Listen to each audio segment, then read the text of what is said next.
ഈ ഒരു സാധനം കണ്ടിട്ടുണ്ടോ? കണ്ണ് തെറ്റിയാൽ പുഴു വരുന്ന സാധനം. അത് പഴുത്തതായതുകൊണ്ടാണേ അമ്പരാനെ ഞാൻ കൂട്ടത്തിൽ നിന്ന് പഴുത്തത് നോക്കി തന്നെ എടുത്തോണ്ട് വന്നത്. കണ്ടിട്ട് തന്നെ പേടി വരുന്നത്. അപ്പം തുളയില്ലാത്ത എടുക്കാം. ദേ നമ്മുടെ എന്താ പറയുക, ബോംബെയിൽ എന്തപ്പഴം എന്നൊക്കെ പറയും എല്ലാവരും. പക്ഷേ ഇത് എന്താ പറയുക, ചൈനീസ് ആപ്പിൾ എന്നാ, ചൈനീസ് ഡേറ്റ്സ് എന്നാ, അങ്ങനെ എന്തൊക്കെ പേരാണ് പറയുന്നത്.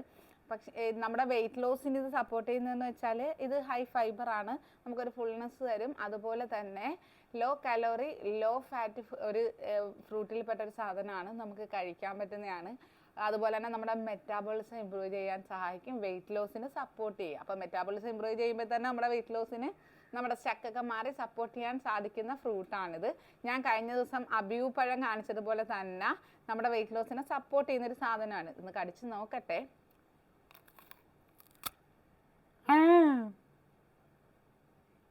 പുഴുണ്ടെന്ന് തോന്നുന്നല്ലേ. നല്ല പഴുത്തത് തിന്നാനാണ് ടേസ്റ്റ്. പക്ഷെ കണ്ണ് തെറ്റിയ ഇതിനകത്ത് പുഴുവാണ്. വിശ്വസിക്കാൻ പറ്റത്തില്ല. ദേ ഇത് കണ്ട, ദേ ദേ ദേ നുളച്ചു പോണത്. എൻ്റെ പൊന്നോ, ചില സമയങ്ങളിൽ രാത്രി കാലങ്ങളിലൊക്കെ ഇത് തിന്നുന്നത് ഡേഞ്ചറാണ്. അപ്പം പച്ച കിട്ടും കേട്ടോ ഇതിൻ്റെ. ഞാനിപ്പം സത്യം പറഞ്ഞാൽ എനിക്ക് ഇതിൻ്റെ ആ ഒരു ടേസ്റ്റ് ഇഷ്ടമെന്ന് പറഞ്ഞാൽ ഇത് ഈ ഒരു പഴുത്തതിന് നല്ല ടേസ്റ്റാണേ. അത് നോക്കി വാങ്ങിച്ചുകൊണ്ട് വന്നതാണ്. പക്ഷേ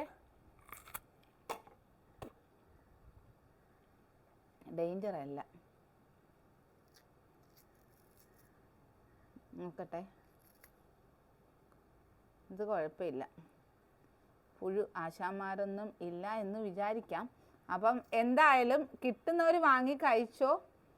ഇതിൻ്റെ അധികം പഴുക്കാത്തത് കിട്ടും, അത് വാങ്ങിച്ച് കഴിച്ചാൽ മതി. പക്ഷേ പഴുത്തതിന് ഭയങ്കര ടേസ്റ്റാണ് കേട്ടോ, വിശ്വസിച്ച് വാങ്ങിക്കാനും പറ്റത്തില്ല. അപ്പോൾ ലോ കലോറിയാണ്, ലോ ഫാറ്റാണ്, മെറ്റാബോളിസം ഇമ്പ്രൂവ് ചെയ്യാൻ സഹായിക്കും, വെയിറ്റ് ലോസിനെ സപ്പോർട്ട് ചെയ്യും. ധൈര്യമായിട്ട് ഇത് വാങ്ങിച്ച് കഴിച്ചോട്ടാ.